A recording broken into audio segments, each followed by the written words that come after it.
Terus jadi kita kalau kita bicara routing, bicara root ya tentu artinya kalau dari bahasa Inggris harusnya tinggal diartiin aja lah. Artinya kan sederhana sih, rute. Artinya apa? Sebuah jalan, uh, apalagi selain jalan, apa ya? Denah mungkin, peta. Kemudian apalagi? Jalan, peta. Jadi setelah kita kemarin belajar pengalamatan, sekarang kita belajar bagaimana menuju si alamat itu. Gimana caranya? Ya tentunya kita perlu namanya routing atau pendenahan. Atau setelah pengalamatan berarti kita namanya butuh jalan nih, butuh rutenya. Jadi kalau fungsi ingat di layer OSI kemarin, layer OSI atau layer TCP/IP kan ada yang masih ingat apa? Layer pertama?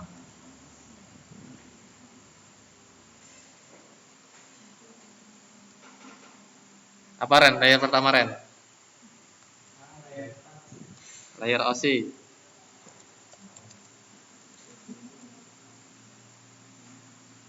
Ya. Fisikal.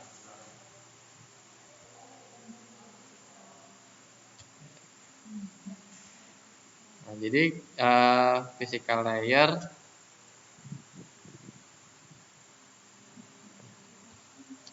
jadi kalau OSI itu Open System Interconnection jelas ya. Cari yang gambar gede dikit.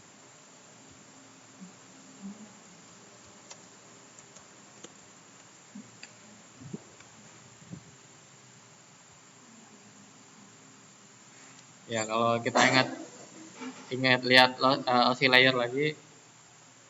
Jadi yang pertama itu physical, kemudian data link, network, transport, kemudian ada session, presentation, dan application. Nah, kemudian kalau di mata kuliah ini kita berbicara di sesi di sini, di layer 2, 3, 4 lah kebanyakan.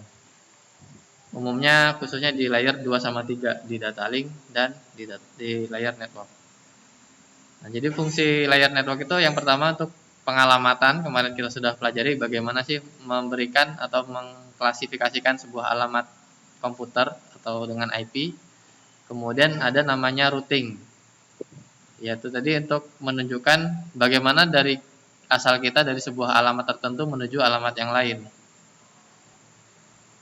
Nah, kemudian routing nih, fungsinya bertanggung jawab untuk membawa data melewati sekumpulan jaringan dengan cara memilih jalur terbaik untuk dilewati datanya. Nanti ada protokol-protokol routing itu macam-macam, kita bisa lihat di selanjutnya. Tugas routing ini biasanya terdapat di perangkat jaringan namanya router. Tahu router kan? Kalau di belakang itu namanya apa? Di rak itu.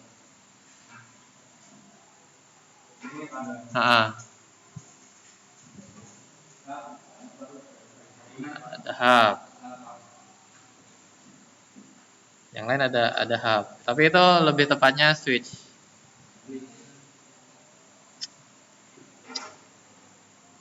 Baca apa Ren? jadi ya. Jadi router itu kalau kita masukkan ke OSI layer tadi di layer berapa? Di network layer 3. Nah, kalau switch dan hub itu ada di layer di mana kira-kira? Layer berapa? Switch. Hub. Jadi kalau switch dan hub itu ada di layer 2. Dia di layer data link. Hah? Ya, di layer 2. Kenapa coba? Kepikiran nggak kenapa dia cuma di layer 2? Kebayang nggak? Alasannya kenapa? Coba googling. Kenapa Ren? Randy kan suka mainan Switch nih. Hah? Iya. Kenapa Ren?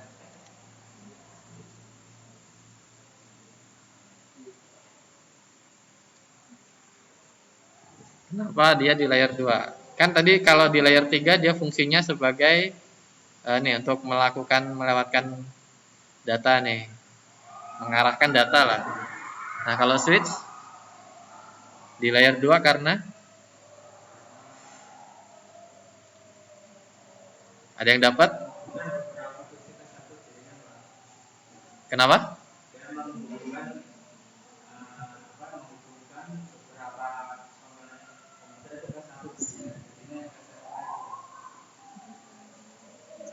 Kurang tepat sih. Kurang tepat.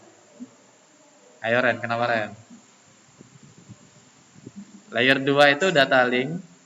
Dia lebih dekat sama physical layer. Kalau physical layer kan berarti di sini terjadi prosesnya pesinyalan, pengubahan data ke sinyal elektronis. Nah, kemudian data link ini si layer 2 ada switch. Nah, jadi di switch ini sebenarnya nggak terjadi perubahan apa-apa. Artinya apa? Switch cuma meneruskan sinyal dari aplikasi di komputer yang lain ke router atau ke network, ke alamat networknya. Jadi tugas utama switch itu cuma meneruskan dan menggabungkan tadi. Kurang lengkap aja, jadi menggabungkan.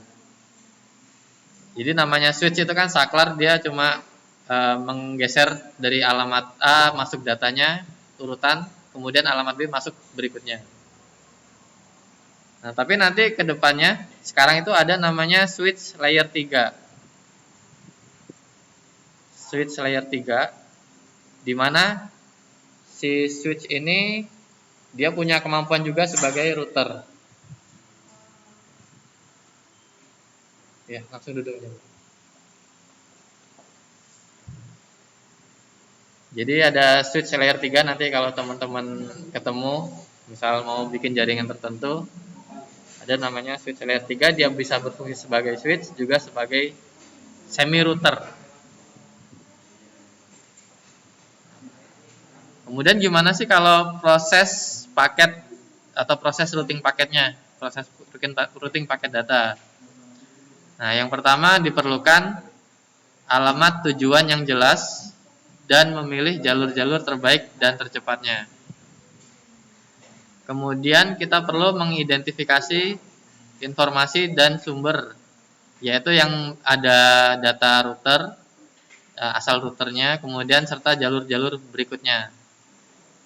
Nah, kemudian menentukan jalur yang mungkin dilewati.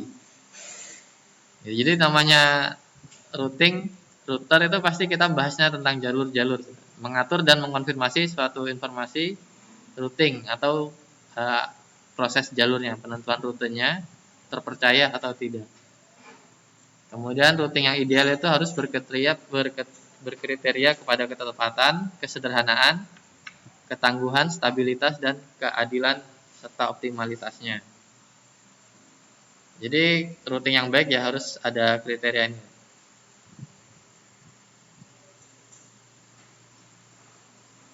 Harus optimal, sederhana, atau singkat. Selanjutnya kita lihat cara membangun tabel routing. Jadi cara kita men-setting atau mengkonfigurasi sebuah perangkat router untuk menentukan tabel routing, yang pertama ada static routing, ada dynamic routing. Kalau secara definisinya static routing itu dibangun berdasarkan definisi dari administrator atau administrator yang menentukan routing dari alamat A ke alamat B. Kemudian kelemahannya di sini sih, administrator harus cermat, satu saja tabel routing yang salah, jadi bisa si data itu nggak nyampe. Kemudian ada namanya dynamic routing. Jadi router atau perangkat jaringan di layer 3 akan menentukan jalur routingnya otomatis.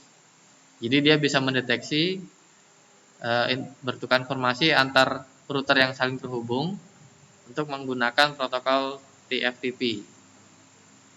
Nah, kalau secara dynamic itu ada beberapa nanti algoritmanya dalam penentuan perhitungan alamatnya.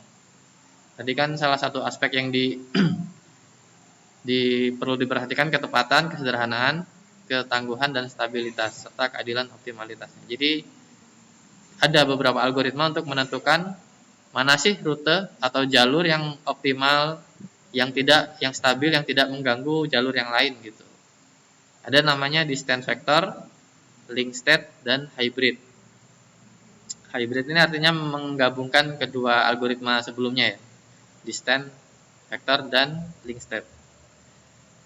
Selanjutnya kita sampai sini ada yang mau tanyain? Kalau nggak ada kita masuk ke static routing.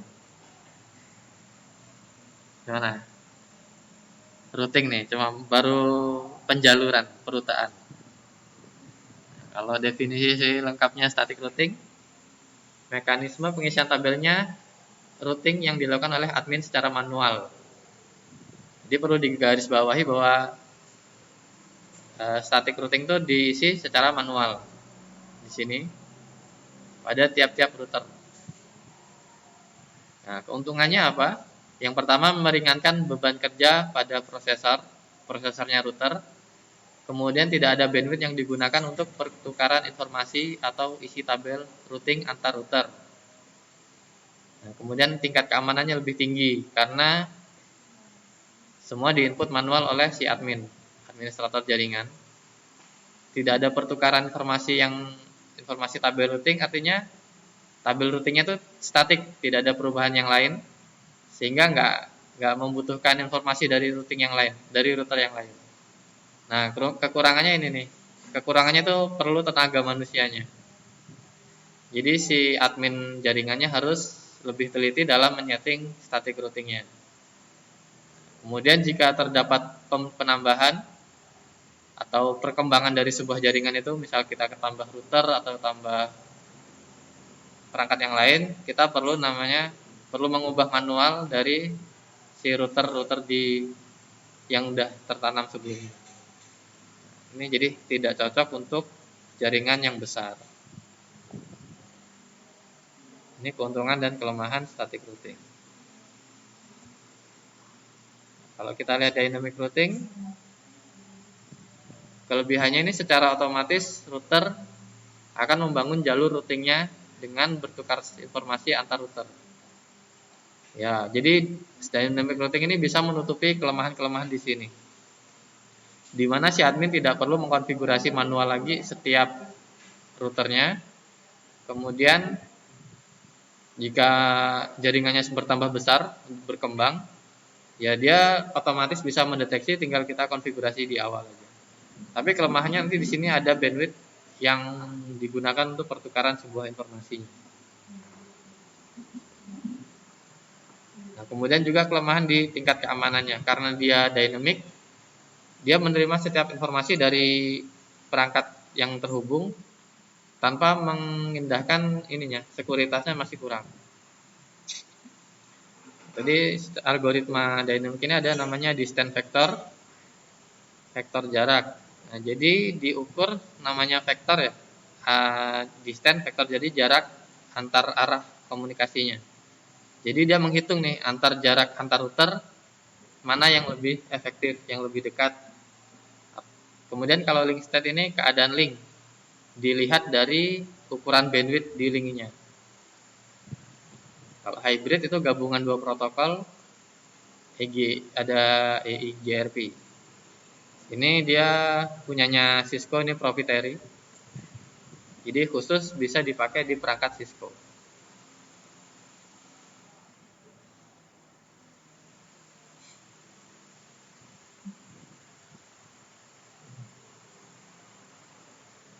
Kemudian kalau keunggulannya nih yang ya udah kita gambarkan sedikit tadi kan, distribusi memperbolehkan simpul menerima beberapa informasi dari router tetangganya.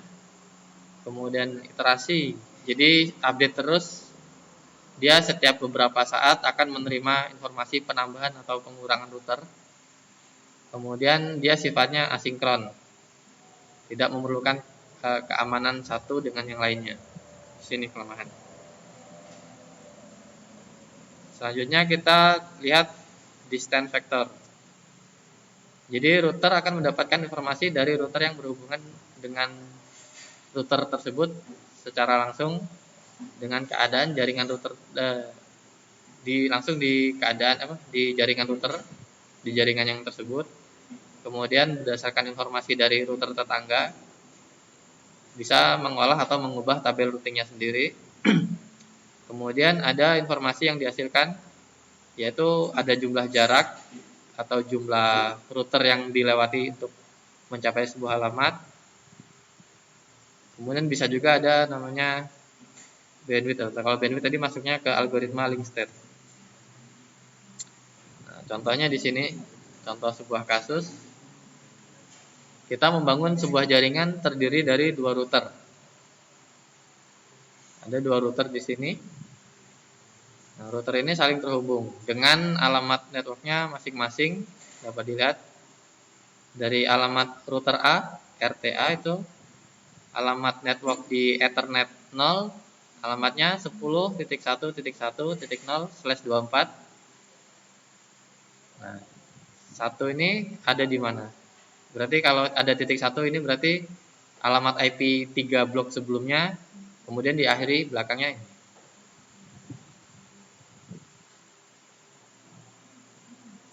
Kemudian ada di serial 0, alamat networknya 10.1.2.0/24. Di port S0-nya dialamati titik 1, port S0 di router B dialamati titik 2. Kemudian ada di router B Ethernet 0, alamatnya networknya 10.1.3.0. Artinya yang di sebelah sini alamatnya dari titik mana? Alamatnya berapa berarti yang di sini? Kalau misal saya pasang komputer di sini, kalau ada komputer, alamatnya berapa di sini? Berapa alamatnya? Kemarin kan kita ingat ada subnet, ada network, ada berapa? Yang mungkin untuk si komputer ini dapat IP untuk bisa terhubung ke network. Berapa? Satu. Bener nggak kalau satu?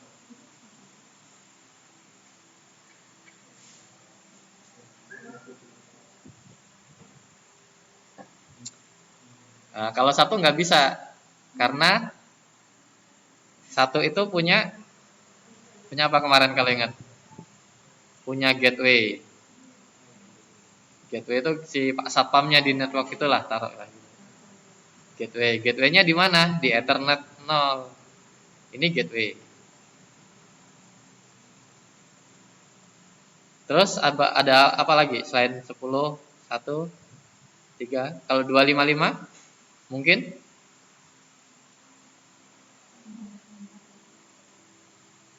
Gimana? Yang baru datang siapa Mbak namanya? Putri. Ada nggak di sini?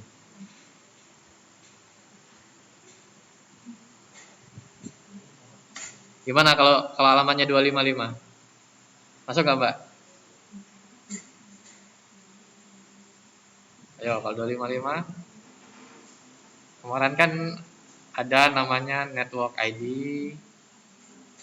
net ID, ada gateway,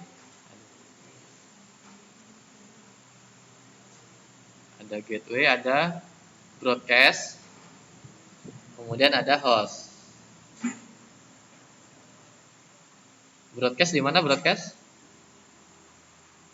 Ini alamat broadcast. Ini alamat networknya. Ini alamat broadcast, ini alamat gateway kalau titik satu. Kalau ini ya, kalau /24 titik satu tuh pasti gateway-nya. Kemudian jadi yang bisa jadi host berapa? Antara 2 sampai titik 2 sampai titik 254. Ini bisa available untuk host. Gitu. Oke, paham? Untuk mengulang pengalamatan yang kemarin.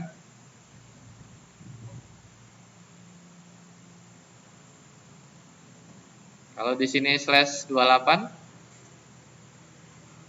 berarti berapa gateway-nya?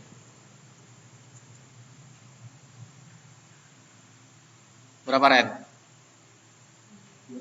Kalau di sini nggak pakai /24 tapi /28. Gateway-nya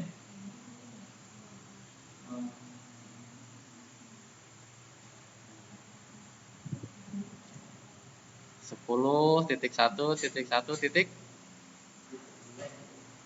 Gateway. Nah, yo. Ini loh gateway itu pasti di sini. Titik 1. Broadcast-nya berapa? Broadcast. Ayo, nggak ada yang bisa jawab masanya? Kemarin kan rumusnya ngitung IP berapa gimana? X pangkat 2 pangkat X. Di mana X itu nilai simpelnya 32 dikurang slash-nya. Kalau di sini 32, slash-nya 28, berarti nilai X itu 4. 2 pangkat 4 16 ya, 2 pangkat 4.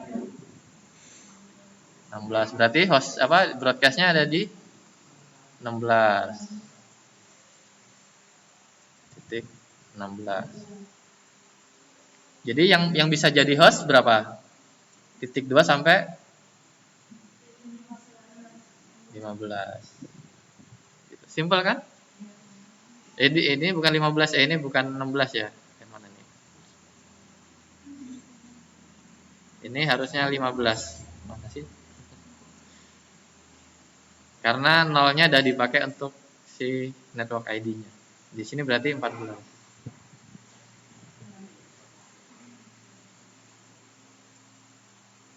Ya, jadi namanya untuk pengalamatan IP itu alamat pertama banget. Pertama pasti untuk net ID, networknya, alamat networknya. Yang kedua itu untuk broadcast, untuk apa? Gateway. Kemudian yang terakhir untuk broadcast. Seperti itu.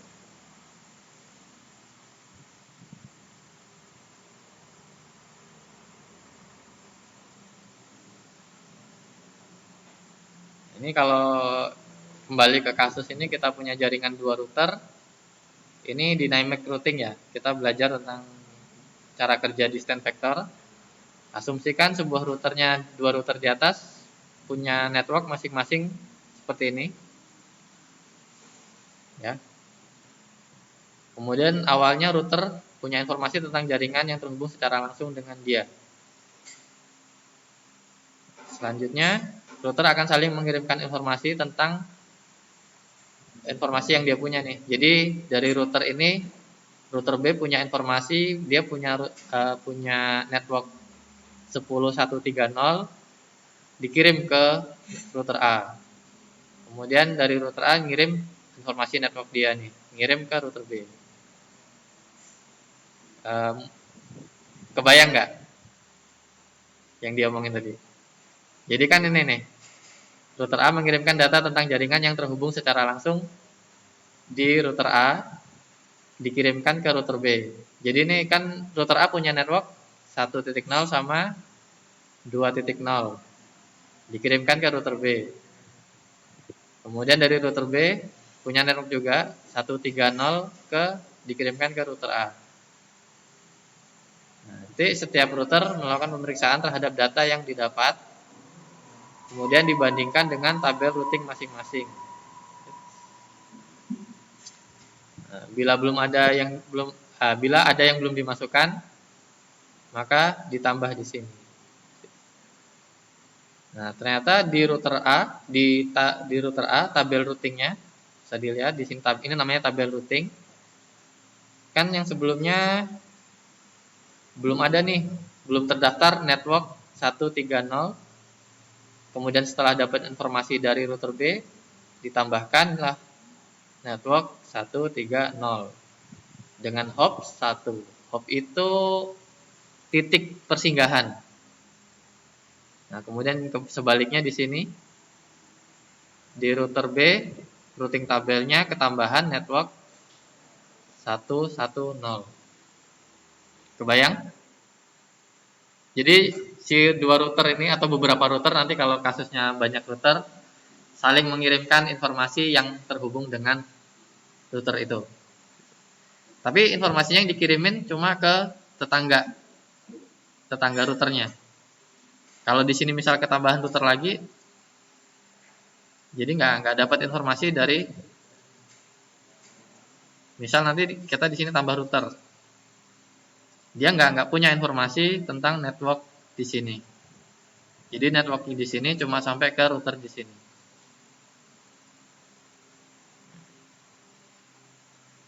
Kemudian bagaimana tabel routing convergent dapat desain router seperti berikut.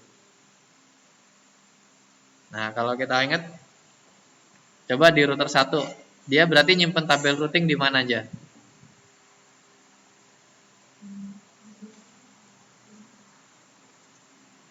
Ayo, di mana? Ayo dong, ngomong dong. Dia punya tabel routing di tabel net, tabel routing alamat network di mana aja? Net di yang terhubung langsung dengan router 1. Net 1, kemudian net, kemudian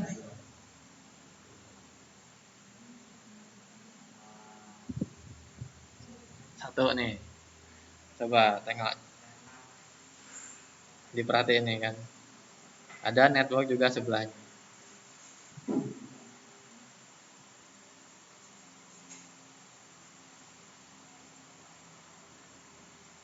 Berapa net? 6. Yang lain? 6. Kemudian 7 dong. 2, 3. Gimana? Ding dong, ding dong. Router 3 nih, router 3. Punya di mana? Punya network berapa aja? 4, 3. Terus? 2. Di net 7, di router 5 ada?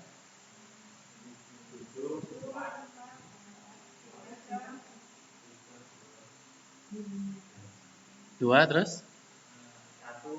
1, terus?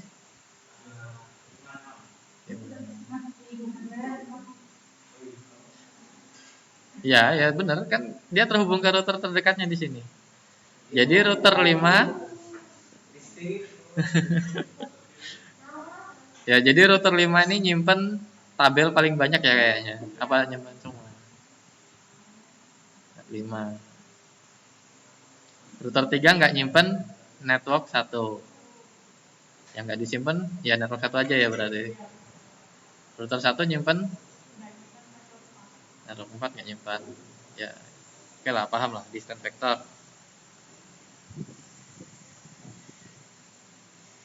Paham ya, distance vector itu menghitung. Jadi distance vector itu mengukurnya berdasarkan jumlah hop. Nanti misal router 1 kan nggak nyimpen si alamat net 4 ya. Jadi dia kemana larinya? Kalau distance kan berarti jarak. Dia menghitung berapa sih jumlah hop yang harus dia lewatin untuk sampai ke tujuannya di net 4 ini. Jadi dia bisa ke net 5 masuk ke router 2, kemudian dari router 2 ke router 3 lewat net 6. Nah, kemudian di sini dia masuk ke net 4. Jadi dia kalau lewat atas atau bawah sama aja ya. Nah, tapi nggak mungkin dia lewat, kalau kalau dengan algoritma distance vector itu nggak mungkin dia lewat router 4. Kan bisa juga lewat router 4 ke router 5. Dari router 2 maksudnya. 1, 2, 4, 5, net 4. Karena jaraknya terlalu banyak hop, jadi kan nggak mungkin. Lebih dia mending lewat net langsung dari lewat net 1 langsung ke router 4, router 5, net 4. Jadi kalau namanya distance yang diukur jaraknya. Kemudian ada kalau protokolnya ini, routing information protocol. Sebenarnya prinsipnya masih menggunakan distance vector. Ini algoritmanya dengan algoritma Bellman-Ford. Ini tertua nih, algoritma paling tua yang udah jarang dipakai sebenarnya sekarang. Jadi kondisinya ada routing loop, suatu kondisi antar router saling mengira. Jadi masih kira-kira, kamu punya alamat ini enggak gitu. Masih tanya nanti balik lagi bisa jadi looping. Nah, kemudian untuk memperbaiki kinerja dikenal dengan split horizon. Router tidak perlu mengirimkan data yang pernah dia diterima dari satu jalur di mana dia mengirim data. Kemudian misalnya router mengirim routing melalui Ethernet 0, maka router tidak akan pernah mengirim balik data yang sama yang pernah dia dapatkan dari interface Ethernet 0. Nah, untuk mempercepat prosesnya dikenal juga trigger update. Jika perubahan info routing dari router tidak perlu menunggu waktu selang normal untuk mengirimkan perubahan informasi routing, tapi sesegera mungkin dikirimkan. Nah, kalau proses kerjanya seperti ini. Gambaran algoritma sederhananya, hanya ada hop count yang dipakai untuk pengukuran. Jika hop count-nya lebih dari 15, data akan di-discard atau dibuang. Kemudian ada update setiap 30 detik. Nah, ada waktu invalid atau waktu sebuah jalur dinyatakan tidak berfungsi itu selama 90 detik. Kemudian ada hold down timer, interval waktu yang berlaku untuk antar muka router menyatakan bahwa suatu jalur tidak dapat dicapai selama 180 detik. Kemudian ada flash timernya untuk penghapusan sebuah jalur dari tabel routing sebesar 240 detik. Jadi cukup makan waktu ini untuk algoritma Bellman-Ford. Contohnya seperti ini kasusnya, ketika network 1 putus, di sini berarti putus, maka router A akan mengupdate network untuk memutus ke network 1.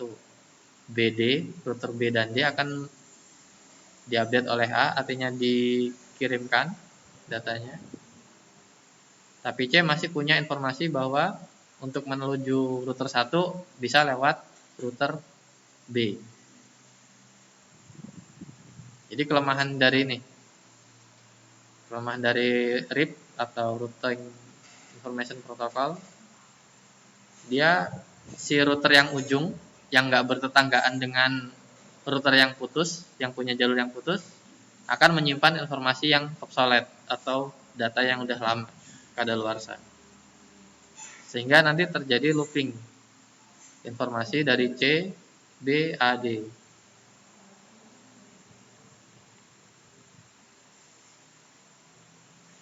Kita lihat di sini. Jadi proses pengiriman pertukaran alamat networknya yang terhubung seperti ini.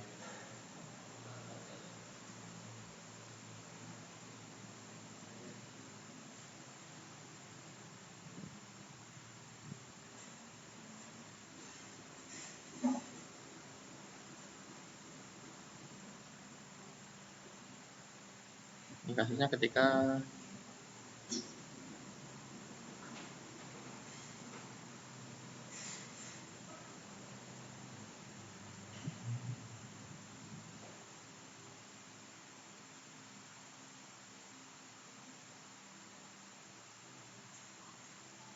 Kemudian ada turunannya, turunan dari RIP itu namanya AGRP.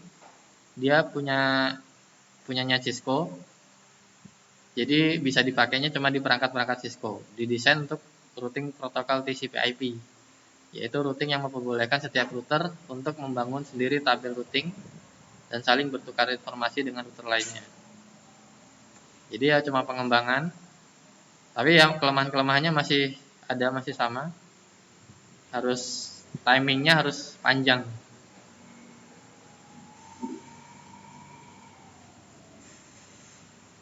Tapi IJRP itu merupakan sebuah perluasan dari vektor routing protokol. Kemudian ada nanti dikombinasikan dengan link state. Kemudian ada namanya menggunakan diffuse update algorithm untuk menghitung jarak terpendek. Kemudian tidak ada broadcast informasi, tapi di-trigger ketika terjadi perubahan topologi. Ada yang tanya tentang ini? Distance vector? Distance vector khususnya tentang algoritma ini, Belfort.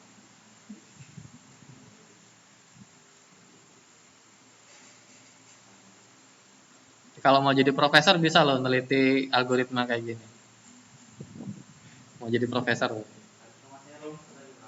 Kenapa? Bisa pakai rumus. Iya. Bisa pakai rumus. Ya, kalau selanjutnya menggunakan link state atau keadaan link, keadaan jalur artinya. Kondisi si jalur informasinya.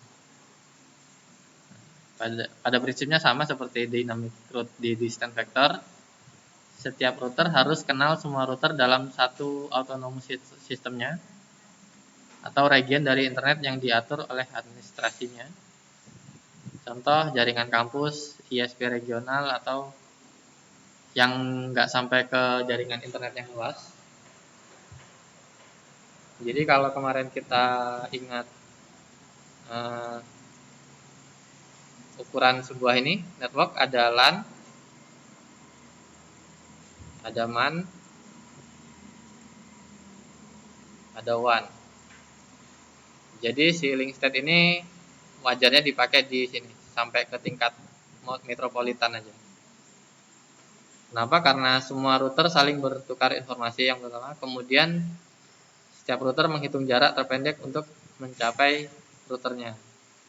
Nah, nanti ketika dikembangkan ada namanya OSPF. OSPF itu Open Shortest Path First. Artinya kirimkan sebuah informasi kepada jalur terpendek terlebih dahulu. Kemudian ada namanya link state. Jadi kalau di link state, tadi link state kan kita definisikan sebagai kondisi sebuah jalur transmisinya, jalur informasinya. Jadi setiap jalur informasi itu ada harganya. Ada harga itu bukan biaya rupiahnya, tapi ada, kalau parameternya namanya throughput, kecepatan kapasitas dayanya. Kemudian semakin kecil semakin baik. Kemudian ada router yang akan membuat tree router bertujuan dengan jadi urutannya berdasarkan biayanya ini. Misalkan router 1 di net 5 ada cost biayanya 3, di net 1 biayanya 4. Kalau mau ke router 3 lewat mana? Ke net 4 lah, net 4.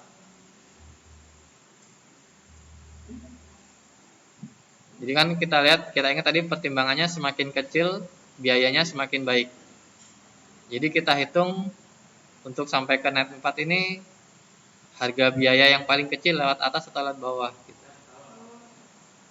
Lewat bawah lewatnya 4, kemudian 2, 6. Sampai sini 6 juga. Kalau lewat atas gimana? 3. 6 juga kan. Gimana? Ya, jadi harus ingat prioritasnya. Semakin kecil semakin baik. Jadi dia ketimbang milih masuk 4 dulu kemudian masuk 2, dia milih masuk 3 dulu. Ini link state. Paham ya konsepnya? Link state. Jadi kecuali kalau di sini 3 juga. 3 mungkin di sini 4. Nah, bisa jadi dia baru bisa milih.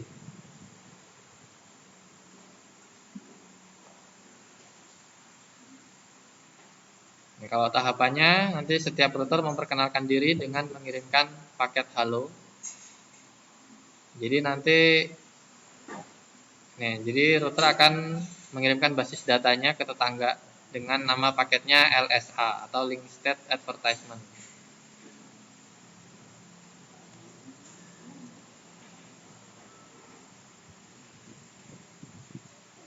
Kemudian di sini ada namanya proses flooding. Nah, kalau flooding itu ya artinya membanjiri di jaringan transmisi itu untuk mengukur, menghitung harga transmisinya berapa. Kemudian kalau ada namanya protokol OSPF, Open Source Path First, bersifat dynamic, mendukung perubahan teknologi dengan cepat. Nah, umumnya menggunakan teknologi atau algoritma Dijkstra. Kemudian menggunakan link state routing protocol. Nah, untuk perhitungan ininya, biayanya namanya SPF algorithm. Kemudian jika terjadi perubahan, tadi ada penambahan atau pengurangan routing, maka router akan melakukan flooding. Tadi. Jadi ketika terjadi penambahan, misalnya si router-router tetangga ini, misal ketambahan di sini, kan harus ada update nih, harus ngupdate informasi. Jadi buru-buru ngumumin ke router-router yang lain bahwa ada router baru di jaringan kita.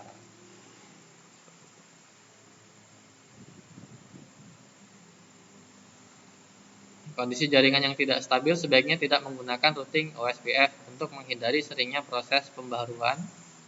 Kemudian cara kerja OSPF dengan saling bertukar informasi antar router yang berdekatan. Dan informasi harus tidak sama dengan informasi router tetangganya. Router yang bertetangga tapi tidak berdekatan tidak akan berkomunikasi, tidak akan dapat informasi nih. Maka dipilih router perantara atau router yang wakilnya untuk berkomunikasi secara efisien. Kalau algoritma Dijkstra itu untuk pencarian jarak terpendek, kemudian untuk menghitung routing link state-nya, di mana pencarian jalurnya mementingkan kecepatan serta keakuratan data, bukan mencari jarak terpendek ke tujuan. Nah, algoritma Dijkstra ini melaksanakan perhitungan yang rumit dalam memilih jalur, memerlukan memori yang besar. Ini kelemahan dari OSPF atau link state.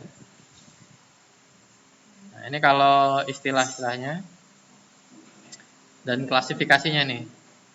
Administrative distance. Jadi sebenarnya jarak-jarak, nanti kalau kita nyeting perangkat, sebenarnya kita bisa setting di setiap portnya berapa sih harga yang jaringan yang lewat sini. Jadi nggak melulu menghitung. Sebagian sudah ada ketetapannya di sini. Kalau static routing, dia nilainya 1, berarti prioritas besar. Connected interface, dia nilainya 0, artinya direct connect itu pasti jadi prioritas utama. Kemudian static routing, kemudian ada EIGPRP, itu nilainya 5, external BGP nilainya 20, kemudian internal EGRP 90, dan seterusnya lah. Jadi kemudian kalau ada network tidak dikenal, nilainya 255 sampai tak terhingga. Contoh pembuatan rute OSPF dari dynamic routing.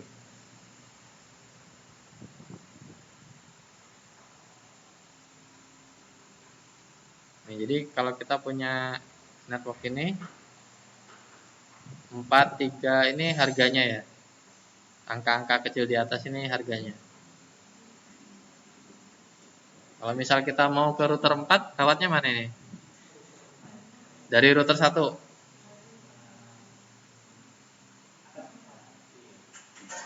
Mana R1 ke R4?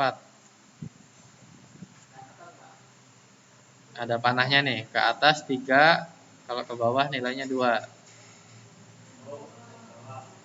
Ya nggak tahu, bisa aja kan. Nah, tapi di sini nilainya 7. Tetap ke atas ya. Semakin kecil semakin baik. Kalau ke router berapa nih? Ke router 6. Coba ke router 6. Ya, 1 ke 6.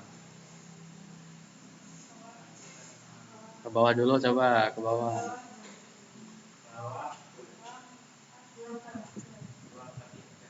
Sini. Bawah semua. Kalau lewat atas berarti berapa dia kalau lewat atas biayanya? Sama ya sudah 9.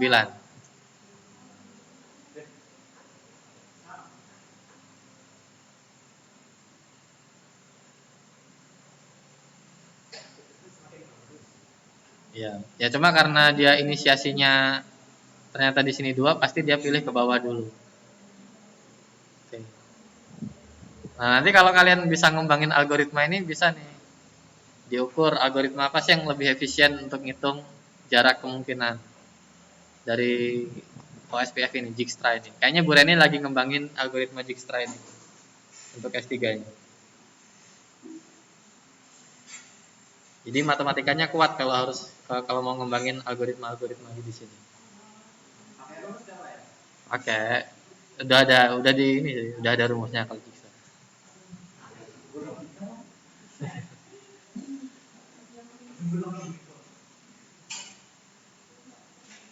Ya, ini udah kita skip aja lah.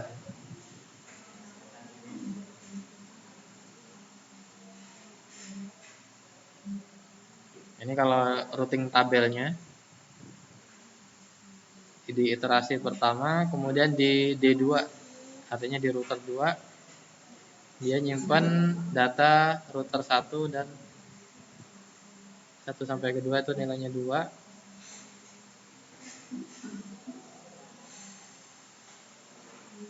Adalah kedua.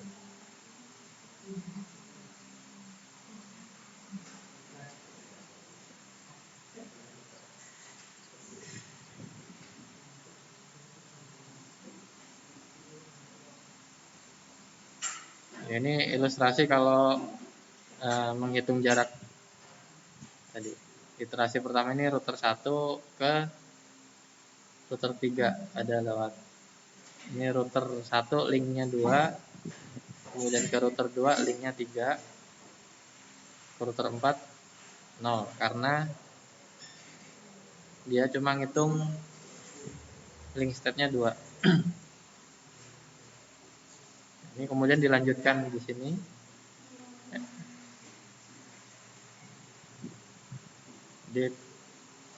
Ini router 3, dari router 3 ke router yang lain, ke router 4 atau router 5. Kalau ke di D5 berarti ada dia nilainya dari 1 ke 3 ke 4 nilainya 9, kan 7 tambah 2. Kemudian kalau ke 5 dia nilainya 6.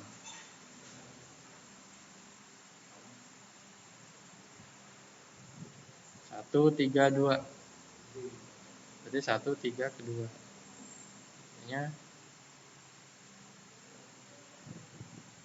Ini 1 2 4. 1 ke 2 ke 4 atau ke 5.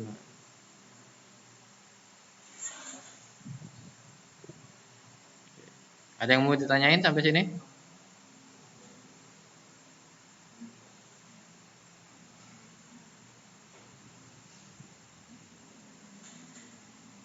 Ayo, ada yang mau tanyain nggak?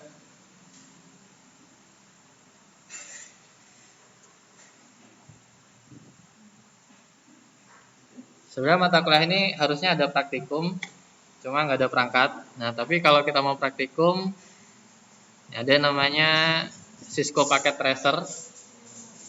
Ada yang pernah pakai Cisco Packet Tracer? Oh, ini udah banyak orang jaringan nih kayaknya, udah ngangguk-ngangguk. Oh, Cisco paket tracer. Mata kuliah apa?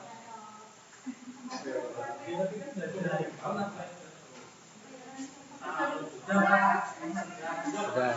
Apa yang dipakai? Ngapain aja dipakai CPT?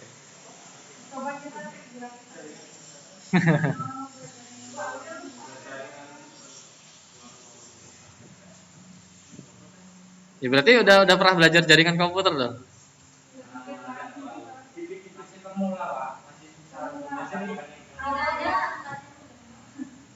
Hmm? Gimana? Ya, kemarin kan di awal saya bilang mau pakai GNS3. GNS3 bisa sih, cuma berat. GNS3 itu pakainya virtualisasi. Oh, sistem operasi jaringan.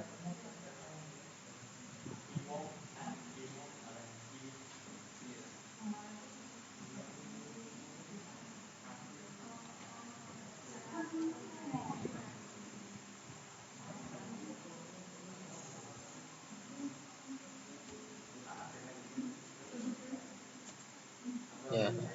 Kalau kelemahannya Cisco paket tracer sih, dia bisanya cuma pakai perangkat-perangkat Cisco.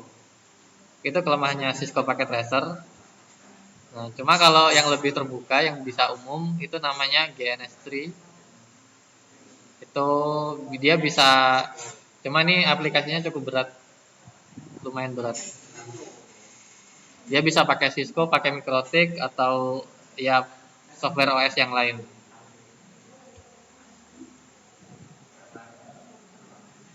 Contohnya lah, praktikum sedikit. Kita mau menghubungkan dua komputer nih, contohnya.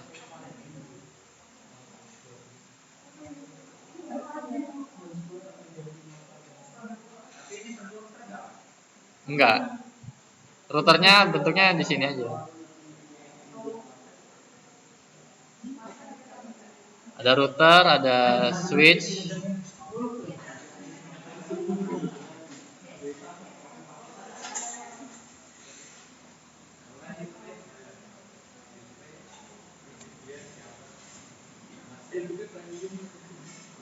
Berarti di laptopnya udah ada paket tracer semua. Kalau udah ada, coba praktikum ini berarti.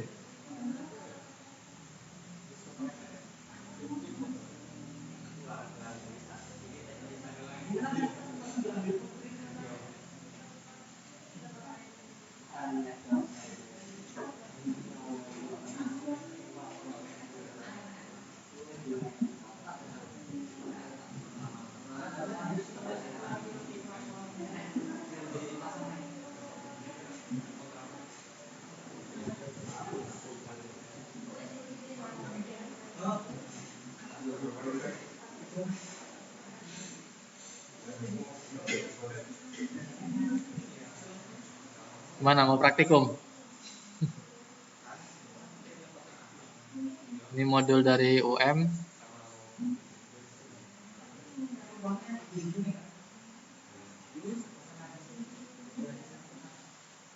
Gimana? Ada yang mau ditanyain? Ada yang mau dibahas?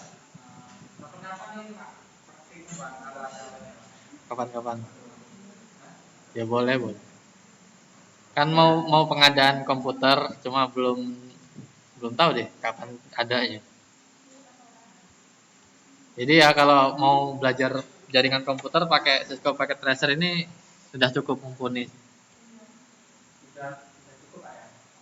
Ya kalau cuma pengenalan aja. Cuma kan lebih asik kalau ada alatnya. Sampai ngatur-ngatur konfigurasi perangkatnya nggak kemarin sama Bu Sipi?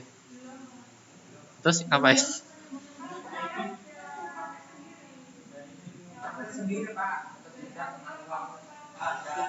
Ya ini ada modulnya dari Universitas Malang, Negeri Malang.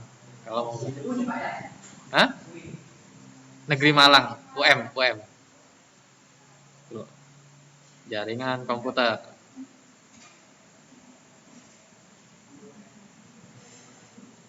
Pakainya CLI.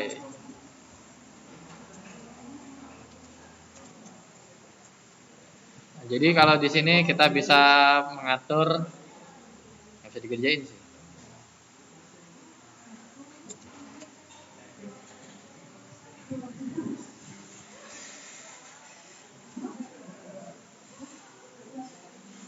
Ya ini cobalah kita misalkan menghubungkan dua komputer ini di sini. Kita hubungkan aja, pilih automatic cable connection type. Nah, kita hubungkan. Nah, kalau udah terhubung kayak gini bisa komunikasi belum? Belum, Pak. Bisa, coba kita kirim paket. Ini ngirim paket ya, ini paket kita kirim dari PC0 ke PC1. PC1 has no functional port. Kenapa gagal? Berarti apa yang perlu di setting? Perlu di setting alamatnya.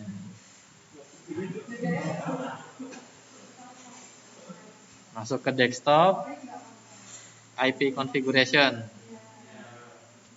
Berapa IP-nya? Hah? Ya terserah IP-nya komputer 0, komputer 0. Mau dikasih berapa IP-nya? Misal aja lah, misal.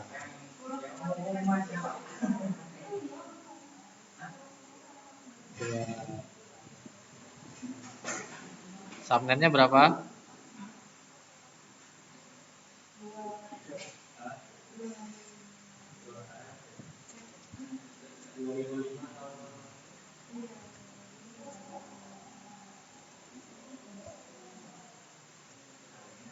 Nol.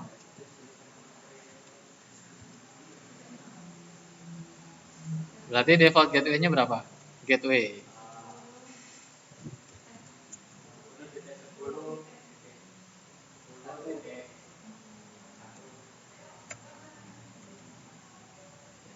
Nol.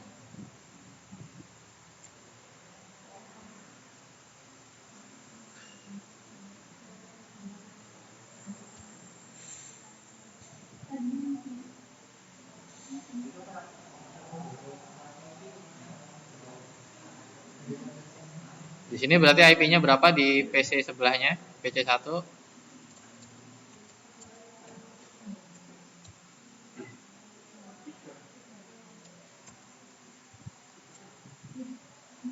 Subnetnya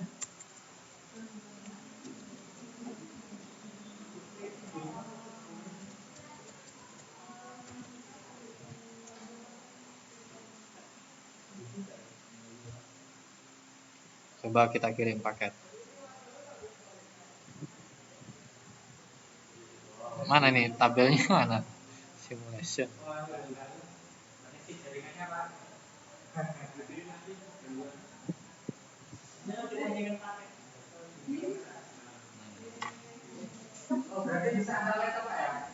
Bisa.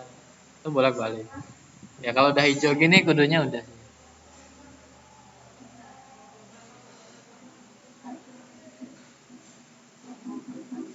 Ya gitulah. Atau kalau mau pakai routing, pakai router. Nah.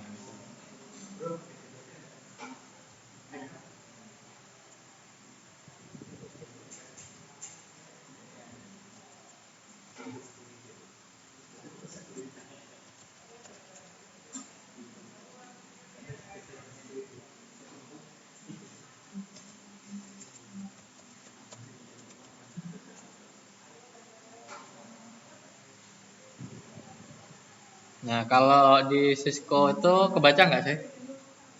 Table routingnya di sini sih. Nanti dia di setiap interface ada namanya bentuk routing. Ada root settingan routingnya.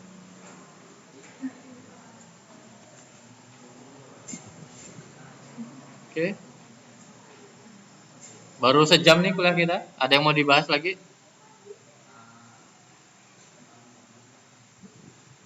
Kalau mau praktikum lebih komprehensif, lebih dalam ya pakai modul. Ini ada, belum saya kasih link drive-nya ya. Jadi mata kuliah ini ada ya resource-nya di situ semua lah. Ya. Saya bikin di smartbook baru dulu aja. Ya, ketinggalan saya berarti infonya. Agak mag agak mager sih buka smart itu lelet. Oh ya.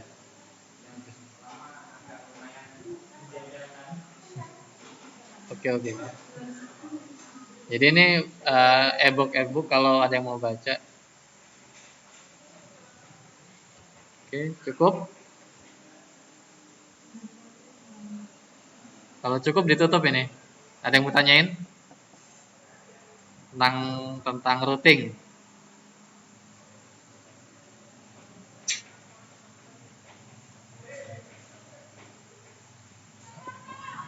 Nah, di sini juga bisa sih routing lewat ini GUI, GUI. Ada yang statik, bisa RIP.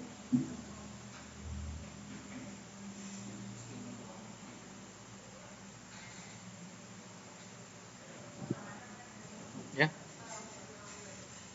Udah nih nggak ada yang tanyain. Tanya Ren. Jadi belajar apa hari ini Ren?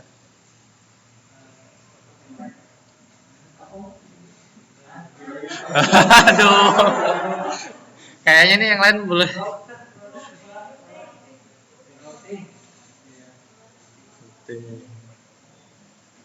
Coba lah.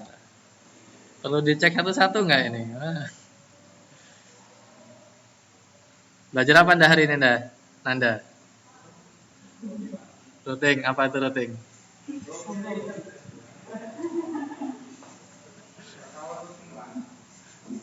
Apa aja? Ada apa aja protokol routing? Enggak, yang lain deh, yang lain. Rini.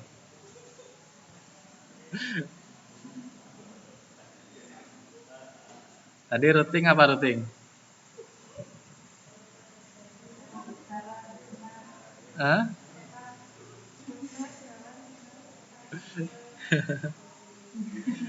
Routing. Apa sih? Routing itu sebuah rute jalan. Kalau Amel apa Mel? Rute Mel? Router. Routing itu apa routing? Kalau bahasa Inggris ditambah ing itu artinya apa? Hah? Iya itu volping itu namanya. Maksudnya apa?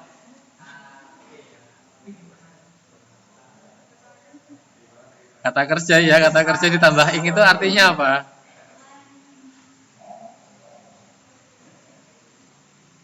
Ayo bahasa Inggrisnya. Dapat A toh?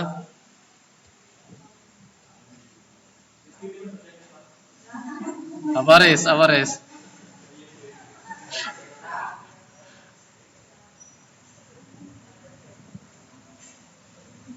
Apa kok Riko? Apa kok? Routing kok?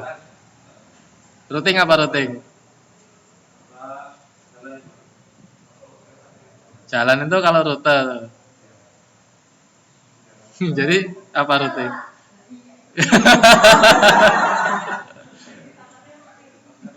Ayo routing apa routing? Apa? Kalau bisa ngasih pendapat tentang routing, pulang duluan lah. Kayak anak TK aja. Routing. Kenapa? Proses pengiriman pakai data terus? Nah, boleh.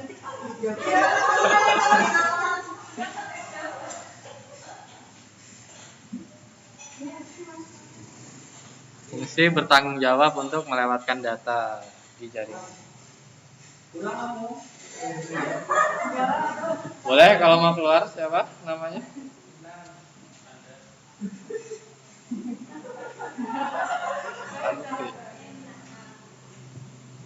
Mau dikasih nilai nggak nih di sini? Ya, minus ya nilainya nggak jawab. Coba, ada berapa macam routing? Ada 2 Pak. Apa nih? Static routing dan dynamic routing Pak. Apa Ren? Static routing Ren?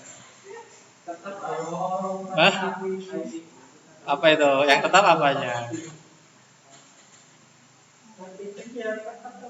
Ya statik itu tetap. Yang tetap apanya?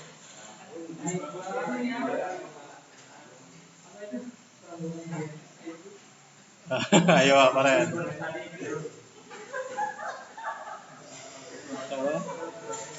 Yang depan ini siapa? Mbak Putri? Putri ya namanya? Apa kalau dynamic routing? Apa yang otomatis? Ngerut. Apa yang dirut? Ngerut. Apa ngerut itu? Ya. Siapa itu yang pojokan siapa namanya?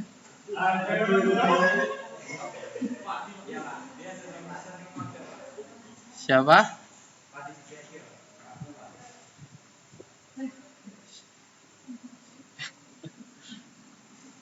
Apa? Dynamic routing itu apa? Siapa namanya? Adil. Nomor berapa ini? Nomor berapa? Nomor berapa di sini? Kok nggak ngomong sih? Kok nggak ngomong? Apa dynamic routing? Wah, nyontek nih. Nyontek nih.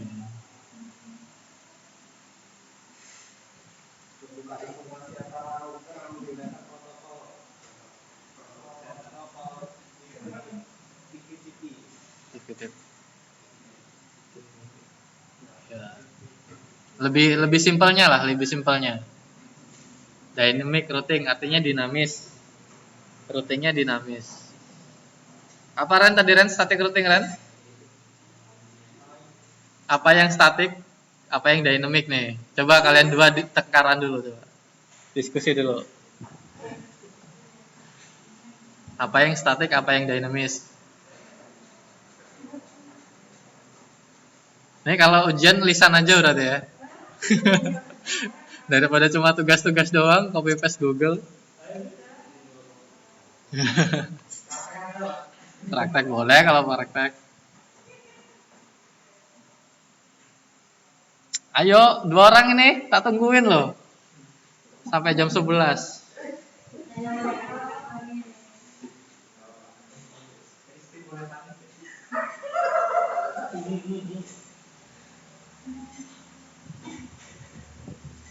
Kalau Mbak yang satunya pakai baju coklat, siapa namanya Mbak?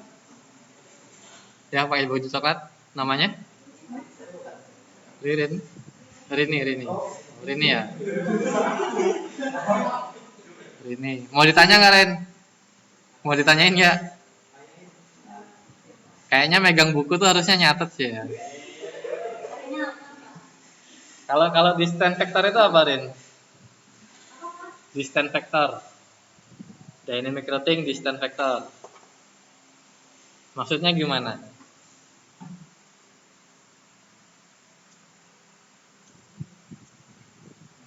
Sebelahnya belum ditanya nih kayaknya. Tadi kalau Mbak Rini distance, Mbak sebelah siapa namanya Mbak sebelahnya? Amel. Apa Mel tentang link state?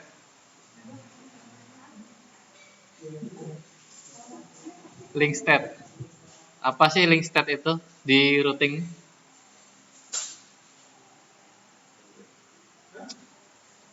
Googling nggak apa-apa, googling. Ayo Ren, googling Ren. Sama siapa tadi satunya? Apa? Dynamic routing tadi? Enggak, yang link state pertanyaan yang lain kok. Pertanyaanmu kan dynamic routing.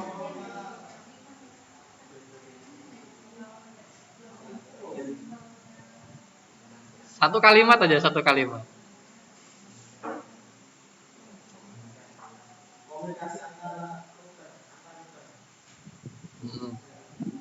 Ya, itu pasti berkomunikasi antar router itu. Cuma yang dimaksud definisi dynamic routing itu apa? Apa Ren? Jadi definisi static routing Ren. Yang simple aja, paling simpelnya aja. Tadi kita kalau routing butuh apa? Butuh router. Di router nyimpen apa? Data itu dibentuk dalam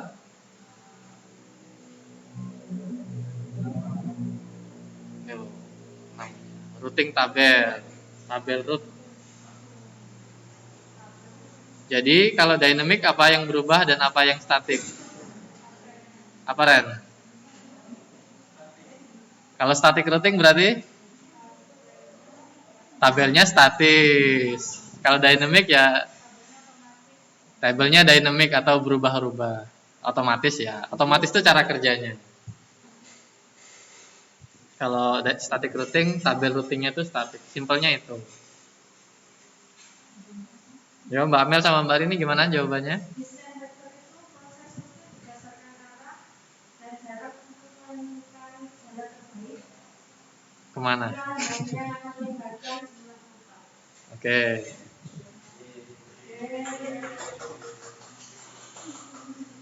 Dapat nilai.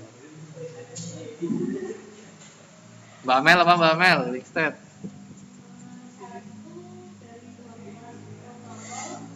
Nah itu textbook. Gak mau saya textbook. Coba dilihatin.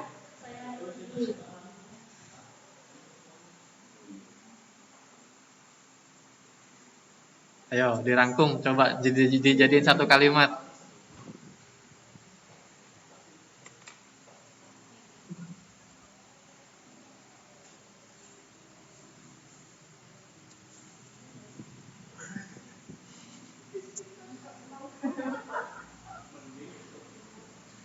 Mau kasih nilai berapa Ren?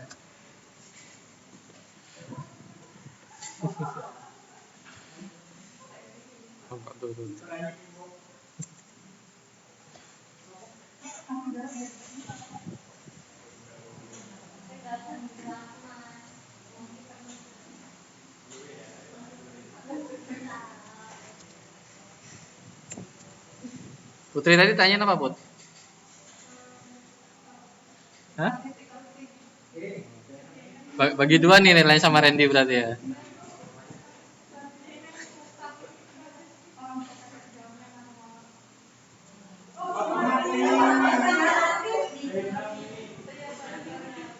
Yang pojok siapa namanya? Ngomong yang keras, ngomong sendiri yang keras. Siapa namanya? Pas? Diam dulu yang lain, biar dia sendiri yang ngomong. Padi. Gini. Padi.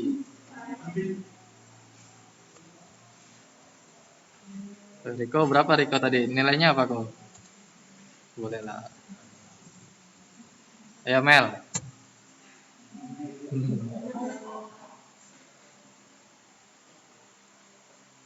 Apa Linkstead routing?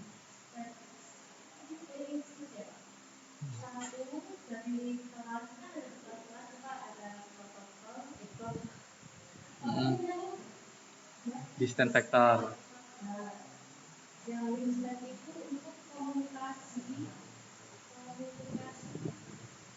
komputer dari paket switching. Baca nggak apa-apa? Jadi sebenarnya komputer yang digunakan untuk komunikasi komputer dari paket switching dan lainnya itu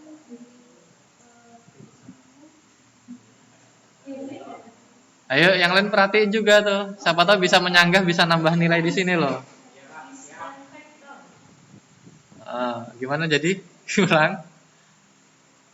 Yang lain belum merhatiin tadi. Salah satu dari kelas protokol yang digunakan untuk komunikasi komputer itu dari paket switching dan lainnya itu milik distance vector. Gimana? Ada yang mau nyanggah? Mau nambah nilai Ren? Sanggah Ren? Baru 5 Ren nilainya Ren.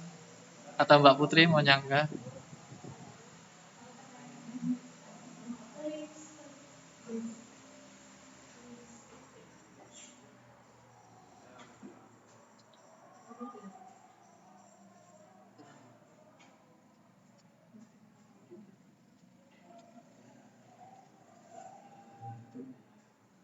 Gimana? Nggak ada yang mau nyanggah? Setuju semua? Linkstead. Apa sih yang dimaksud Linkstead routing? Routing Linkstead. Itu apa? Dynamic routing. atau routing atau apa? Link state. Ya, link state. Berarti kan itu menciptakan kembali.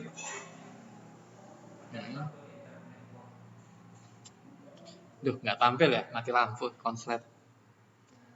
Tadi kan ada distant vector. Apa tadi Mbak Rini? Ulang coba pengertian yang Anda sampaikan. Yaitu proses routing berdasarkan arah atau jarak untuk menentukan jalan terbaik hanya melibatkan jumlah hop. Coba yang link state itu diartikan, dikalimatkan dengan kayak gitu. Jadi routing untuk menggunakan sesuatu untuk sesuatu berdasarkan sesuatu. Gitu. Coba, ada yang bisa merangkai katanya?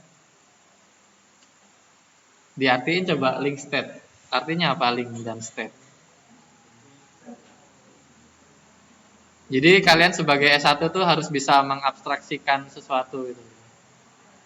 Nggak cuma bisa mengatur konfigurasi atau ya setting-setting yang lain.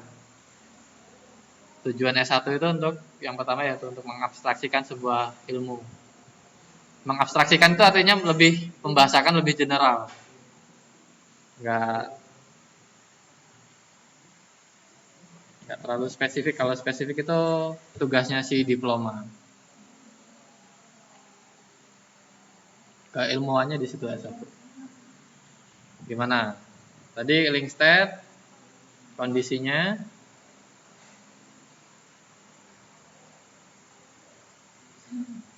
kan tadi distant vector berdasarkan apa? Berdasarkan apa Mbak Rini? Mbak Amel?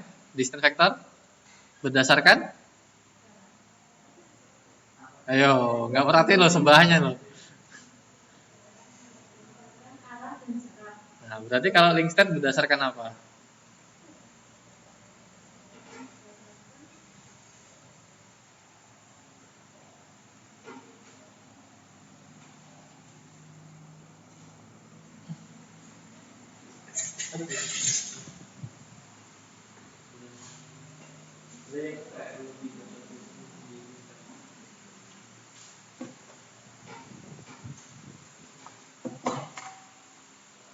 Distant vector.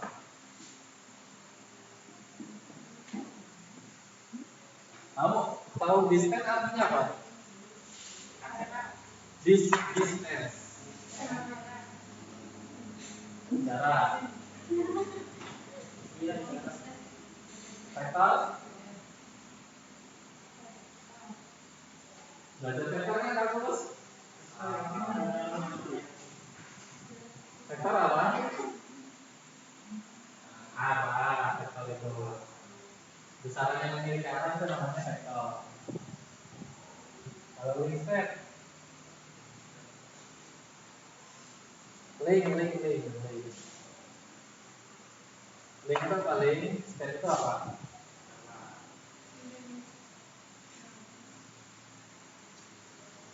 State apa state? Kalau link mungkin bisa beda-beda. State. Belajar bahasa ya. Kalau diterjemahin jadinya apa? Kalau diterjemahin ke Indonesia state jadi negara. Apa? Negara. Lokal gitu ya. Ini kalau bertanya juga bisa. Kalau kita kan kalau di apa ya komputer ini step itu kondisi,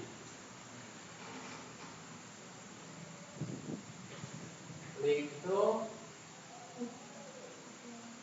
hubungan ya,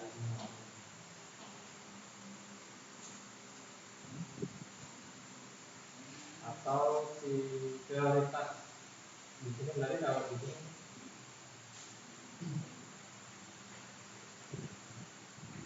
prioritas.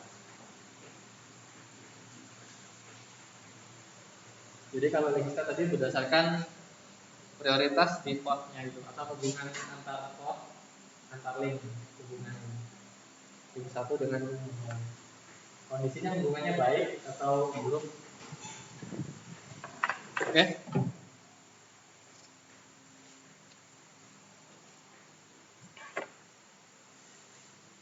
Cukup? Gimana Mbak Mel? Bisa ya kalian lebih banyak baca aja sih. Tapi jangan baca novel aja ya. Baca buku pengetahuan juga.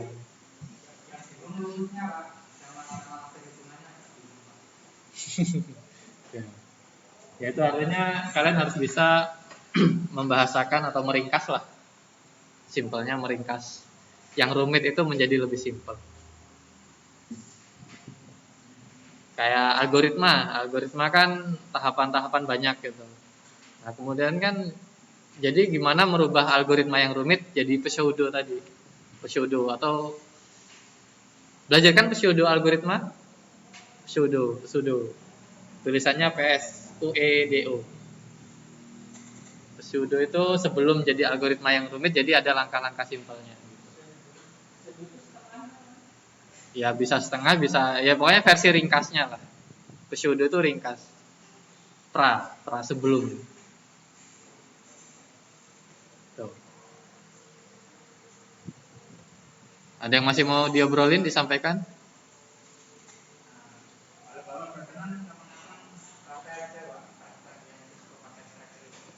Boleh.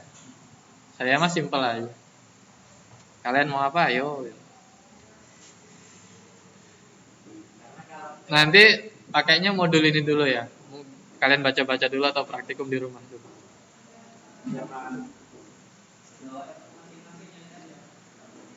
Bawa laptop masing-masing sanggup. Kalau nggak sanggup ya pinjem nebeng aja nggak apa-apa.